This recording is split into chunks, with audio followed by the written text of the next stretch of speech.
Welcome to the Trailbreaker Podcast. I'm Aaron Feinberg. In this podcast, I explore what it takes to be a trailbreaker.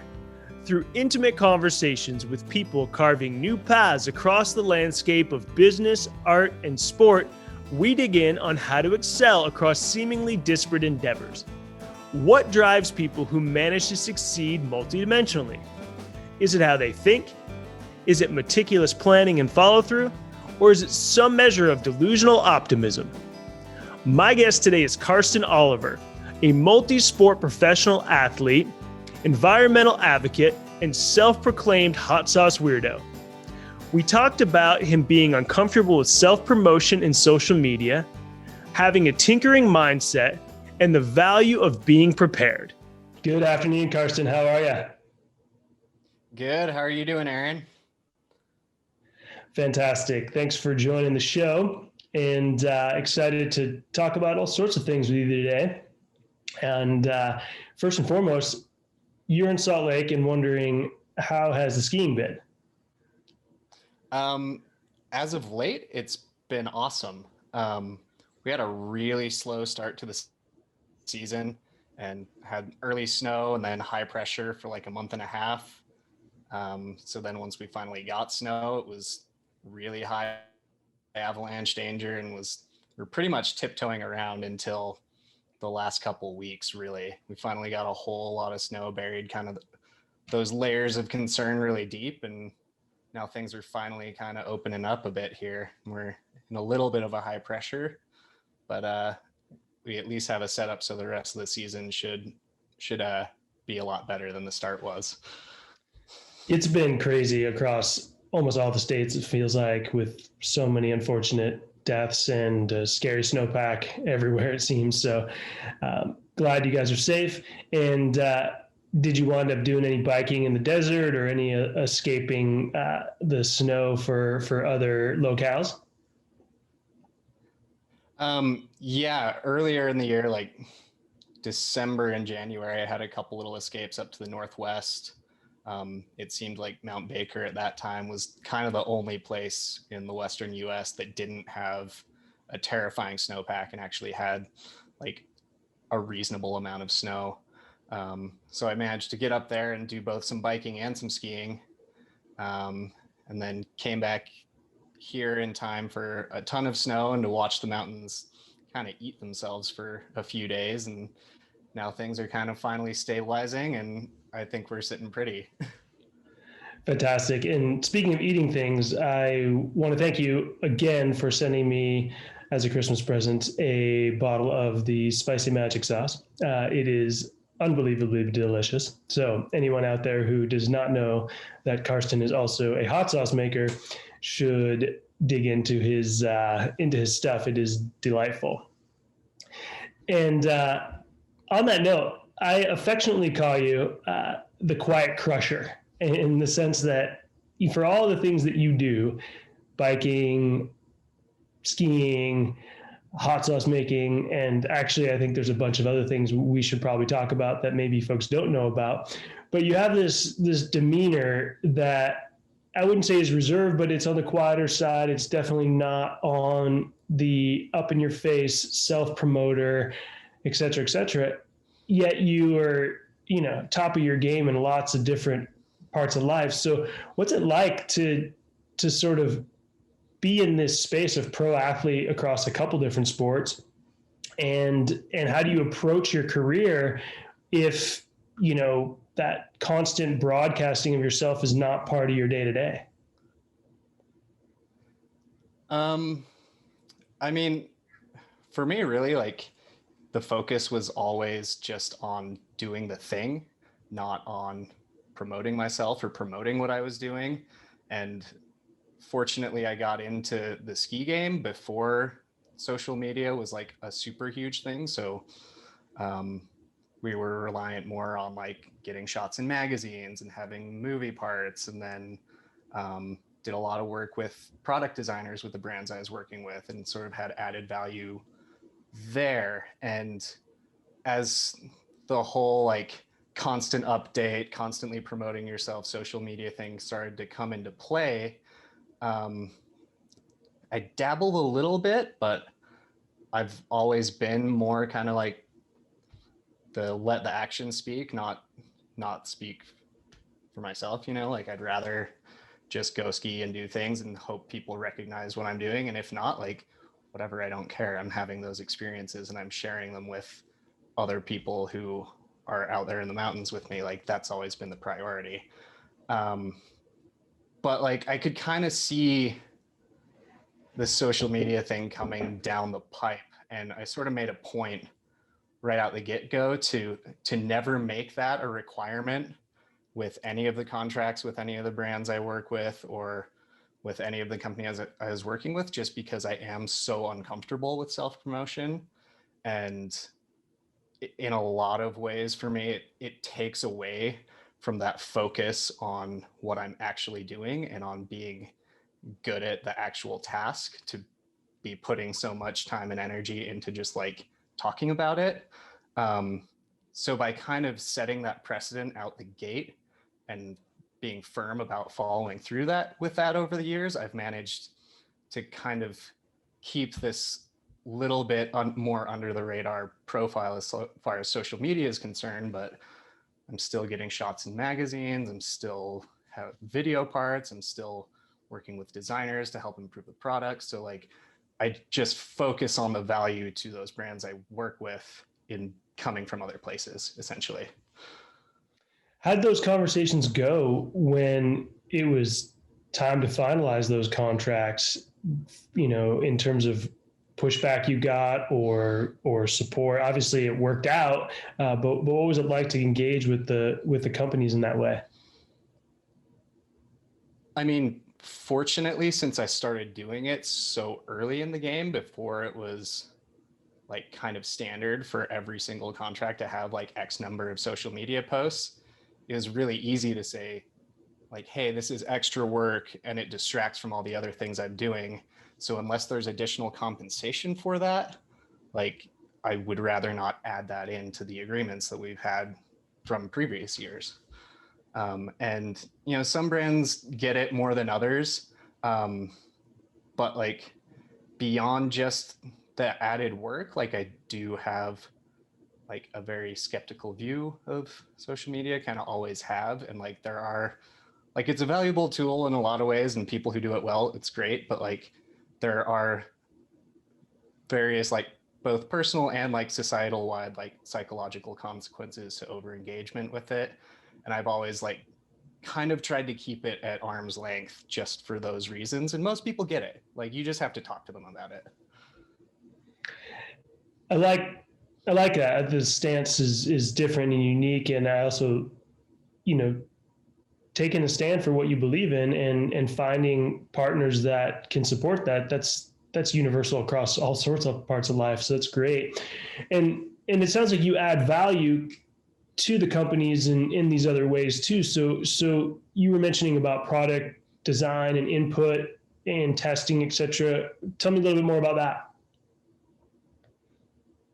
Um, yeah. So with a few of the brands I work with, I kind of keep really close in touch with a lot of the designers. Like, you know me through Patagonia, and they have always had a really in-depth product testing program, both as far as new stuff that's coming out for next year and like just like fabric tests and like all these other things for things that might be, you know, several years down the road.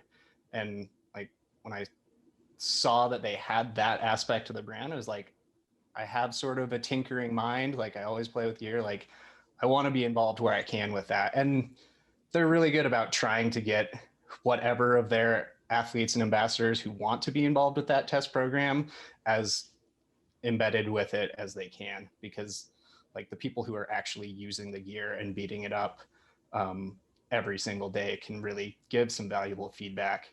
Um, and then as far as like some other brands, I've been working with Moment Skis for more than a decade, probably 12 years now. And um, they're kind of a cool little company because everything they do is in-house. Like from the lumber mill for the core, basically everything is done at their factory in Reno. So there's a lot of ability to go out there and kind of play with things and try new skis, and they're um, very open to just weird ideas, and they're never afraid to just kind of try stuff. Um, so a number of years ago, um, I would just in the summers go out and like visit the factory and hang out with those guys, and we'd kind of kick around ski ideas. And basically just asked if I could build a ski for myself because I had something I wanted to try, but it wasn't in the line. And they're like, yeah, cool, we can build whatever you want. Like, these are the dates that we have extra time. So for a couple seasons, I just had my own kind of personal ski that I had built and designed, and we just slapped the graphic of some other ski on it. And then the first year that I didn't go back and change it, those guys approached me like, hey, should we actually try selling that thing? And so that became a ski that was actually in the line. And then a few other designs based around some of the concepts from that filled other niches within it. So I've had kind of a cool relationship with those guys as well to be able to kind of take a concept and actually see it through and like test a bunch of versions of it, and then see how they kind of take some of those ideas and make their own skis based around the concept. So it's kind of fun. Right on. And what was that model that was sort of the Carston Oliver signature ski? Yeah, the first one that was my actual pro model was called the Chipotle Banana. It was a super fat ski, like 122 underfoot with like a 34-meter radius, just like a charging ski. But unlike a lot of those like really stiff big mountain chargers, it actually had a twin tip and a more and a less directional side cut, just because living where I do in the Wasatch, like it's really common to in the same day go ski some big steep thing in the morning and then I'm building a kicker in the afternoon or something. And there were very few skis that were built to do both of those things. So I wanted to build something for that. And then the thing that made it kind of unique, so basically took the side cut radius and flipped that 90 degrees to make that the rocker profile. So by doing that, you could have a fully rockered ski that's super loose and pivoty and playful. But when you roll it onto edge, you can actually engage the whole length of the ski and have something that actually has some meat to it. And you can dig it and ski it like a big charger. And then some offshoots of that were like a narrower waisted version, where we actually even made the rocker profile slightly longer radius than the side cut. So you'd get a little quicker engagement because it was made for harder snow conditions. And then sort of an in-between model as well. Very cool. And you touched on the fact that you've always been a tinker and you have that mind, and whether that's skis or bikes or hot sauce, talk to me a little bit about what other things you get your hands into, and maybe projects or the way you spend your time that maybe we wouldn't even associate with pro athlete. Yeah, so I've kind of always had that tinkering mindset, and like as far as gear is concerned, like growing up, I couldn't always get the nicest stuff, but I would just get whatever I could afford and then modify it to make it work better. Give me an example. Just like totally rebuilding like shock mounts on like a shitty Walmart Diamondback so it could actually run like real suspension and big tires and things. Or when I was like skateboarding a lot and like racing longboards a bit, like hand building like slide gloves out of like ultra high density plastics and things, for as opposed to like going and buying them, and adding different like compression straps and things to backpacks to make them sit more quietly on your back when you're actually skiing and jumping, and the whole gamut really.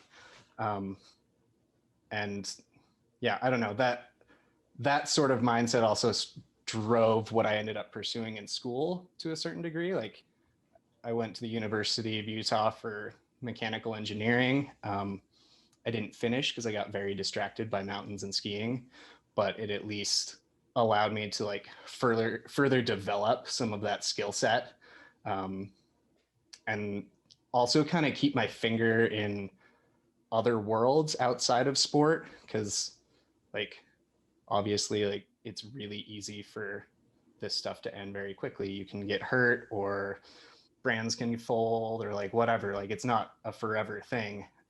So you have to have other means to kind of get by in between and be able to shift focus. So like while I was in school, I was also working for the architecture department at the university, in their fabrication shop, because they like to employ engineering students there to help the architecture students build stuff that would actually like stay up.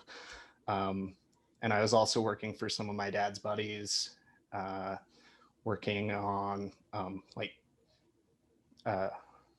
various like hydraulic machinery. Another one of his buddies I worked for a while did conversions to make normal gasoline vehicles run on compressed natural gas. So like sort of always keep my finger in kind of other little pies, so I have something else to do, whether it's because I get hurt and I need to bring in money for some other reason, or you know the snow's terrible, it's a bad year, or just to like have a little more freedom to not be so reliant on like doing things for a brand in order to go skiing, but actually be able to make some money elsewhere and kind of make it work. So it's kind of been this balancing of two very different worlds. Yeah, that multidimensionality of living life is crucial, and one of the reasons I created this podcast is to hear from people who live their lives from seemingly very disparate places, but are able to succeed across all these different platforms, and to have it all housed within one life. And you know, I love the fact that you have all those parts of you, and that you stay true to your values, and you have the flexibility and the adaptability on some things, but others are just not up for negotiation or debate. And also just the presence, the lack of desire for the spotlight. And I think that's refreshing, and not that that's everybody's path, but I think for people to know that you can be successful, and you can be, there's a path for you if you don't want to do it like everybody is doing it. Yeah, I mean, that's kind of one of the beautiful things in this world, is like you really can kind of do whatever you want. Like you have to be kind of nimble and be able to problem solve a bit to make certain things happen, but like no one's really making you do anything. So there's always a way to kind of balance things and figure it out. Yeah, assertiveness and agency is, they're critical for happiness, and sometimes we forget how much power we actually hold. And I love it that even in this conversation, I learned something. I had no idea that you used to race longboards. And I feel like every time I talk to you, which, I've known you for a couple of years, both on the personal and professional side of things, but you continue to fit my nickname of the Quiet Crusher, because every time we talk, you sneak something new in there. Yeah, I've done a lot of weird stuff. I think a lot of that too comes from just like, I don't necessarily attach my identity to the things that I do. Like they all contribute to who I am, but they aren't necessarily who I am. So whenever I get interested in something, I'm not afraid to just kind of take some time and figure it out, and like go as far down that rabbit hole as I need to feel like I can get something out of it. And like you can always go back to everything else too. So yeah, there's a lot of random things that I've done. That ability to know yourself outside of what you do or what others label you as, I think is so important for happiness, because time and time again, you hear about athletes or, famous people, or some person who's achieved some measure of success in their life, and then that all stops for whatever reason. And then they're left with wondering, who they are and what they're all about, because they have attached themselves to that. And I think, you know, being able to keep it separate or to parse it apart, and maybe if you didn't do a great job of that, the ability to recalibrate and to stop and go, all right, well, who am I now, or who have I always been, and then reconnect with that, I think is really, really important. Otherwise, you fall pretty deep into a hole. Definitely. Yeah, no, like you see it all the time. People who suddenly can't do the things that they've always done, and it becomes like a real identity crisis sort of thing. Um, but yeah, just learning that you can always shift focus, and like you can always come back to things, like it often comes around, and if not, that's okay. Like there's other stuff you can go do and like find the same level of like joy and fulfillment and like interest, like that adaptability just makes a lot of things a lot easier. And certain things build upon each other, or are the precursors to things that you'll later get into that you would have never predicted was the sort of secret sauce to get you there. So when you think about the variety of things you're up to, anything that jumps out that fits that description, where it was like you would have never connected thing A with thing Z down the line, but something along the way that you learned was the exact bridge you need to get there. um yeah, there's actually been a few of those things. Uh I'd say kind of maybe the best example of sort of bringing together all these different skill sets and worlds kind of all in one place. um I've known a lot of the guys over at Sweetgrass Productions for a long time. Like I actually went to high school with some of them, and a lot of the first ski films I was in were movies that they made. Um, but then a number of years down the line, like a couple years ago, they had quite a bit of success with these really creative shorts that they did, that were like all at night. They were like contract gigs for Philips TVs. Like they're just supposed to be really colorful for some like weird TV where the color would like glow on the side of it, and it was just basically they had made these really psychedelic, crazy looking night films. They did a ski one, a surf one, and a mountain bike one, and um, they basically got approached after some of those because randomly this Chinese action film director had seen one of those sequences and wanted something in his movie that looked just like that ski film. If people want to see it, look up Afterglow for the like the original Sweetgrass short. Um, but they just wanted to recreate it with snowboarders. So I got hired on as a quote unquote mountain tech, because it was basically this full on like multi-million-dollar Hollywood shoot for like 90 seconds of footage. But we're in the middle of nowhere in this like heli lodge in Canada. And my job was basically to go in beforehand, help the actual mountain guides, like set a bunch of boot packs, cut cornices, like get everything safe so that like Hollywood lighting guys don't go tomahawking off a ridge in the middle of the night. Um, and then help like rig things up to get like all these lights into place. Like, we had like 10,000-watt lights, like basically had like a second sun to light things up, and had to get all these other small like lights to fill in things. And so they're up on ridge lines, like strapped to cliffs and like in all these precarious places. So we're getting those done. And then while the shoot was going on, basically just had to like run around and troubleshoot everything because it's all like equipment that isn't designed to be out in the weather, out in the cold, and it's constantly breaking down. So like me and the two other guys in that position who have similarly like diverse skill sets and are really strong in the mountains, as well as like have a lot of technical skills. Like we're just like fixing generators that had died and are running these lights, and it sucked in a bunch of snow and like blown up the intake. And or like one of the light suits that one of the riders was in was miswired and caught on fire, so we're like rewiring this thing in the middle of the night to try to like get this shoot to happen. So it was this crazy collision of like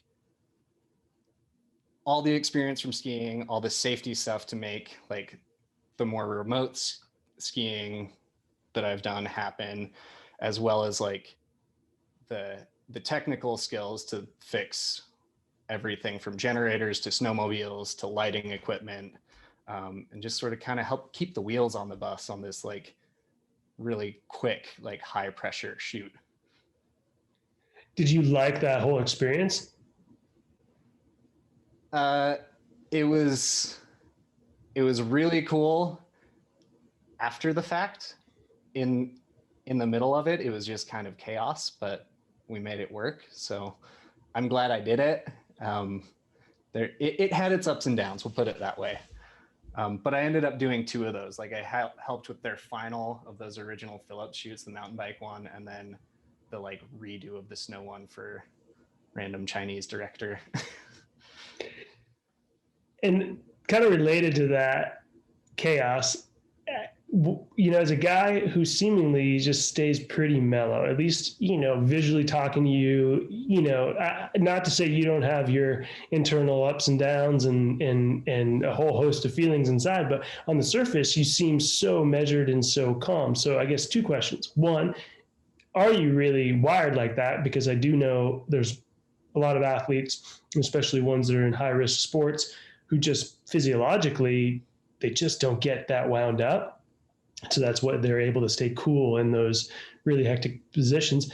And then I guess secondarily, what does really fire you up? Like where do you kind of, what are your triggers or your hot points? All right. I would say in general, yes, I am kind of wired that way. Like I can generally keep it pretty cool for the most part. But like human, everybody's susceptible to those things. Everyone gets wound up at some point. And I found for me, really, it's more just being aware of like when I'm setting myself up to not be able to keep it cool. Like it, if I don't have time to like sort of feel prepared for things, or I like haven't gotten nearly enough exercise, or like have gone way too long without sleep, like those basic kind of like hygiene things that help you kind of set yourself up for success. Like when I don't have the room to take care of those, I definitely get a little like shorter fuse and it's easier to get wound up. But it's also, you can kind of predict that and then try to sneak those things in quickly wherever you can. Um, so yeah, I think in a lot of those things, it's partially just like exposure to kind of high stress, high speeds situations. Like you get better at just kind of like stepping back and thinking through them. But on top of that, it's more just like knowing yourself and trying to like get ahead of the, those things that will set you off whenever you can. Yeah, I think that the self-awareness and the self-management that kind of fall under that umbrella of emotional intelligence, those are the fundamentals. And then you can't do too much with other people uh, if you haven't buttoned yourself up. Totally. Yeah. So you just focus on the things you can control, and like anything that you can't, like you just kind of have to roll with it. But as long as you feel like you've controlled what you can and like manage that, it makes it easier to kind of deal with the unpredictable things that come your way. So tying it back to how versatile and interested you are in so many different things, you talked a little bit about just the value of prepping and or being prepared. What happens when you don't have that? Maybe you're rested, you've gotten your exercise, but that prep is impossible because it's a brand new thing. What's your process like to stay calm, to succeed, or maybe not completely succeed, or have some measure of success moving forward with something brand new that comes out of the blue? Um, I mean, if all those other basic things are sort of taken care of, like you, it I don't know how to really answer that without a specific example. It's kind of the classic it depends. But you just kind of do the best with what you've got. Like usually I can draw some sort of connection to some other experience I have that's like kind of similar and at least work within that space. But more than anything, just tell people around me, like, I don't know, like, this is new to me. Like, what do you know? Like, what do you see that I don't? And I'm just like, I'm not scared to ask for help and not scared to admit that I don't know things. Um, like, certainly if there's nothing there, like, you just kind of have to slow down, breathe, and figure it out. But if there's anyone else around that I can kind of draw from and like sort of get myself up to speed a little quicker by picking their brain or like watching what they do or whatever it is, like that's kind of step one if it's a totally new realm. I see that a ton with leaders that I get to work with across industries. Is that those are who, excuse me, those who are most successful at whatever level are able to make those asks of people and to check in with others who they put around them because they have expertise and skill and who have the humility and the empathy to understand their role, and that connecting and asking and not knowing, those are not signs of weakness. It's what you do with it, and it is sign of a strong leader and a real clear person who can, in those moments, not always look for feedback or participation, but know when that is useful and not be afraid to go there. Yeah, totally. I mean, there's nothing wrong with saying like, hey, I don't know, like, what do you know? What can you contribute? Because like in most instances, like everyone has something they can bring to the table. Like whether it's something that you do feel really dialed in and you feel like you're an expert or whatever, there are people from all levels who have some different little way of approaching things that like it can be valuable. Like, everybody's input matters in most cases. For sure. And what other surprises in terms of interests or things that you've been up to that you could share with us? So we have skiing, we have gut biking, we've got former skateboarding, longboarder, racer, we've got playing around with hydraulics as a budding engineer. We've got hot sauce maker. What else would someone who didn't know you super deeply be surprised to hear? Um, I don't know. Food. I definitely geek out really hard on food. Um, Growing up, like my parents always had a big garden, and ever since I moved out of the house, I've always had a huge garden too, and have like chickens and things because that whole ecosystem kind of helps that all thrive. And just sort of being aware of where my food comes from, and I enjoy cooking, and I enjoy like sharing that sort of experience around this sort of basic need. Like everyone's got to eat, and what you put in your body very very truly like becomes you, like it's what you're actually built out of. um, so having some degree of control over that, and then having an ability to just like play with stuff that tastes good and I can share, and sort of just a little bit of built-in restriction of just like whatever is around to kind of help uh, give a little constraint to be creative with whatever there is. And I don't know, it's fun. I love cooking and I love growing food. So it's March right now. I was just looking outside actually, like little garlic starting to pop up, and it's probably time to order seeds and get peppers for hot sauce all started, and tomatoes and things, get all the starts going for the year. um, so yeah, outside of all of that, there's always like a little garden in the back where I can pull from, and I love to share whatever comes out of there. Yeah, outside of gifting hot sauces to people like me, and probably cooking some great dinners for the friends and fam, any interest in ever pursuing that on a bigger, grander scale? Um, possibly. Like I've dabbled a little bit with the hot sauce, like that pro model ski we were talking about earlier, the Chipotle banana. The year that was released, the first 30 pre-orders came with a bottle of hot sauce. Um, and like the coffee shop up at Brighton Ski Resort, like I always give them a big huge bottle for the back of the shop, and they use it on all their little like sandwiches and um, all the food that they sell there along with the coffee. um, I've done like random short-term little cooking gigs. Like um, one of my buddies is the director of the Glen Canyon Institute. They basically fund scientific research on like the Colorado River and are like advocate smart science-based water policy. And like a few years ago, they did a big bio blitz with a bunch of scientists down by Glen Canyon just to sort of catalog what life had come back in the parts of the canyon that have been out of the water for 20 years or so.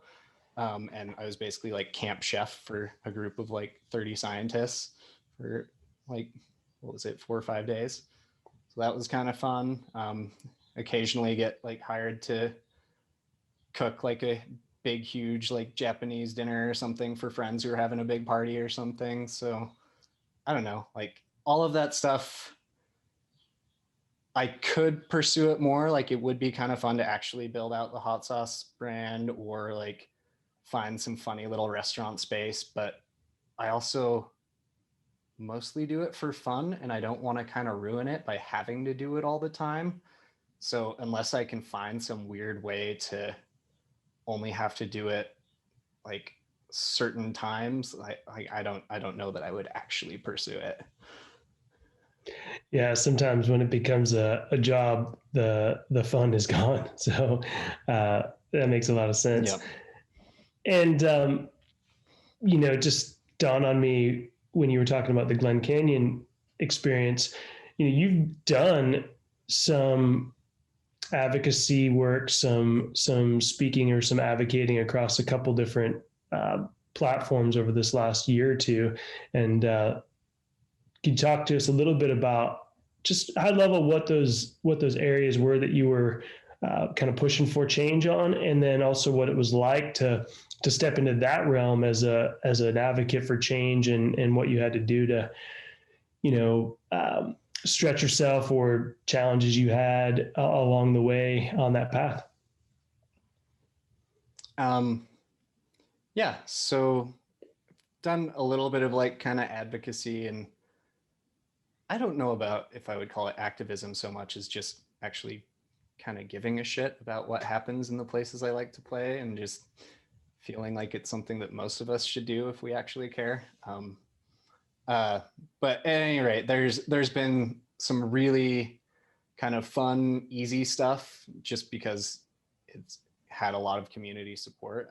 I do a lot of work like trail building and working on like the I Street dirt jumps, and um, along with a whole bunch of other people who've spent a lot of time up there and have put a lot of time into the trails. Like a number of years ago, we all kind of got together and got Salt Lake City to actually officially approve a few of these uh, sort of local dirt jump spots and trails in the foothills.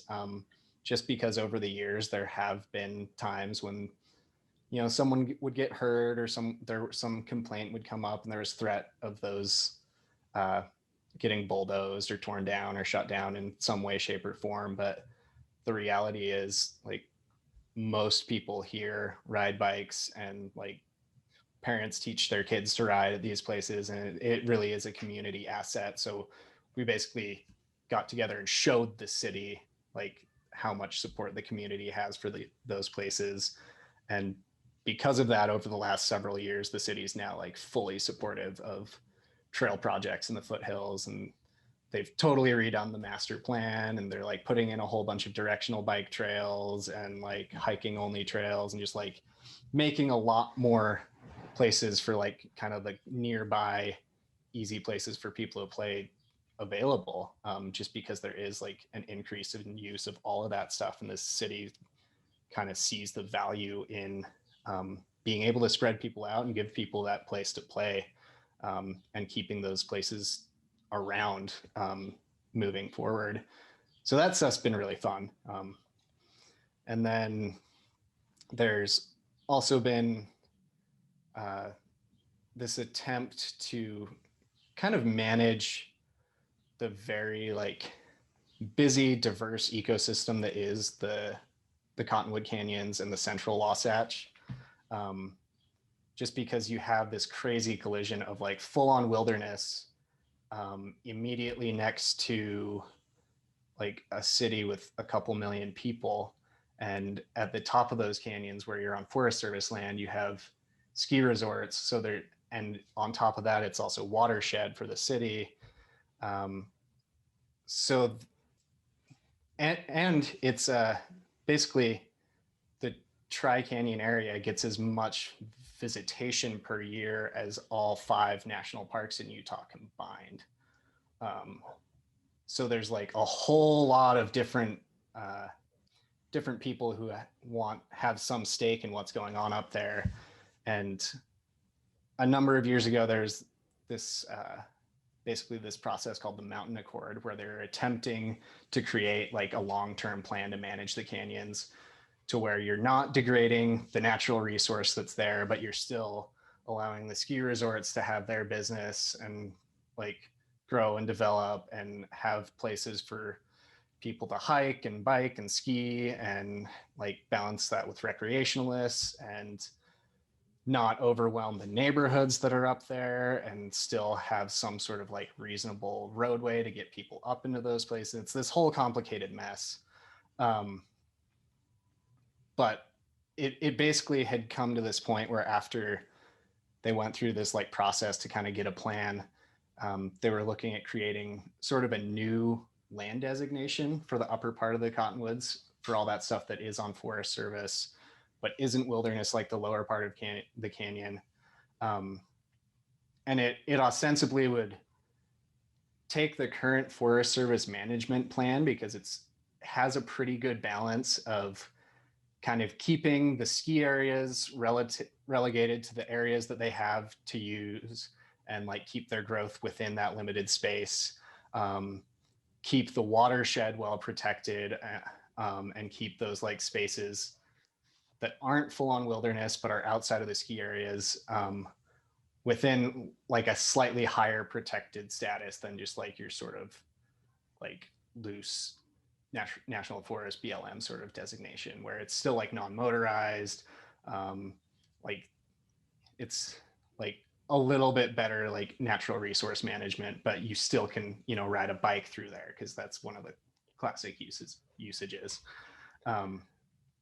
Yeah, you know, sorry to interrupt you, but you know, I just want to draw this parallel with,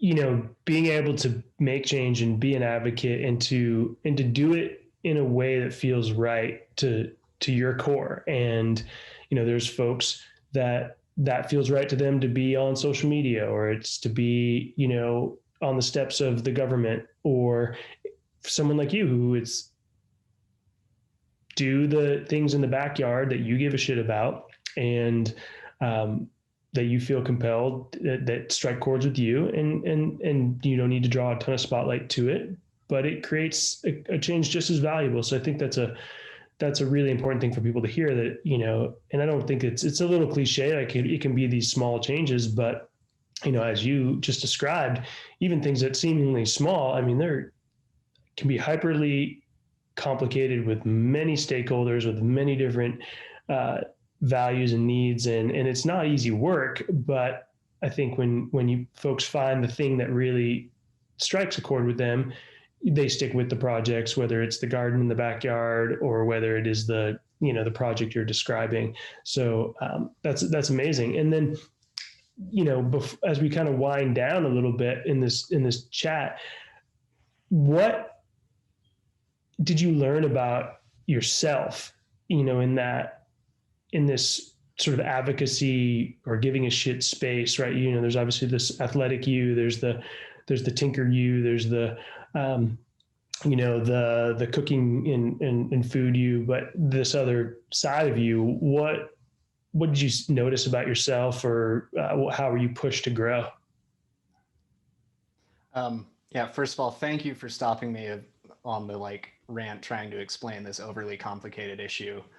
Um, but yeah, to bring that sort of all back around, I mean, a lot of that stuff, the whole impetus was just kind of to give back. Like, I feel very lucky to have grown up where I did and have had access to these places to like recreate and to be out in nature and to sort of like learn and grow through like time spent outside. And it was all motivated by just trying to like make sure that people who are getting into that now and people who are getting into it 10 years down the road still have access to those same things. Um, and through that, it was kind of learning that like when you see a problem or an issue or a space where something isn't quite being addressed, or you feel like you have something meaningful to contribute, like that's when you can speak up. And like, I'm generally the quiet type, but like, if you just get involved and show up and like try to listen to people who might have a different view of it from you, but like bring your perspective to it and realize that, you know, most people kind of have similar motivations. They just might have a slightly different vision of what that looks like moving forward. That you can actually sort of have like meaningful conversations and find a right balance to like protect these places and let people do what they need to do there, like, and find like the right compromises.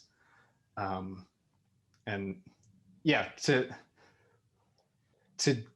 sort of finish that snow one with the canyons, at the end of all of that complicated process, there was basically just, I was seeing that some of the environmental groups and backcountry groups were constantly holding a really hard line on one side of the issue, and the ski resorts and like business developments and like real estate developments were kind of like holding a really hard line on another.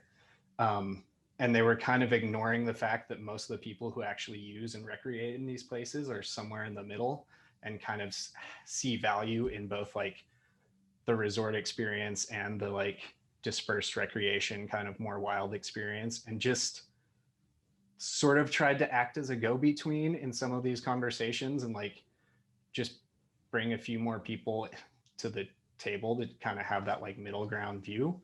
Um, to be honest, that whole thing is still in the works and it's still a mess. So I don't know how good it did, but at least it like really challenged me to have conversations like directly with managers of some of the ski resorts, as well as like directly with like leaders of some of these environmental groups, and like try to bring like both views to the table and try to get things to kind of balance out. We'll see how it all actually shakes out, but I never really envision myself having any of those kind of like tougher conversations with any folks like that. So it was a big stretch just to like sort of throw my hat in the ring to some degree. And I don't know, I've kind of gone in and out as far as how involved I've stayed over the years, because there's only so much time to do all the things. But certainly whenever there's a point where it seems things need a little extra boost, I try to jump in there.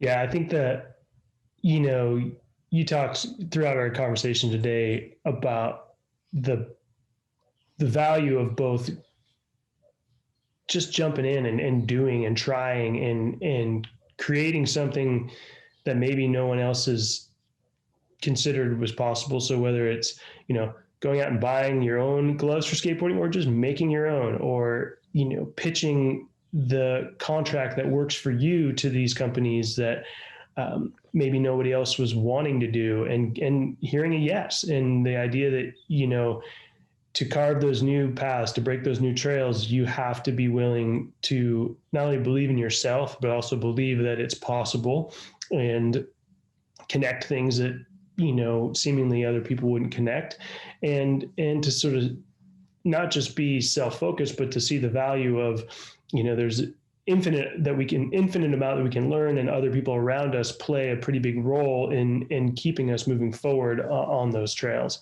that we maybe initially broke. Totally. Yeah. And there's a lot to be said for just like checking to make sure that your motivations are not solely like around yourself and that you're trying to involve the other people who are at the table. And I mean, whether it goes the way you hope it will or not, like at least you tried, like nothing's going to happen if you don't at least give it a shot.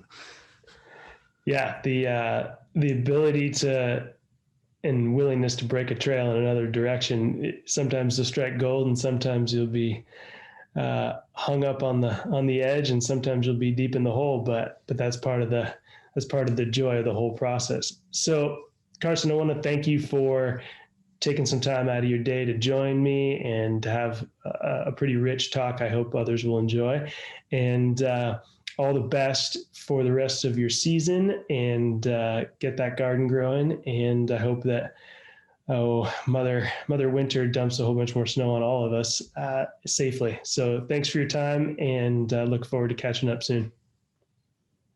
Yeah, thanks a ton for having me. Always good to catch up with you. Take care. Yep.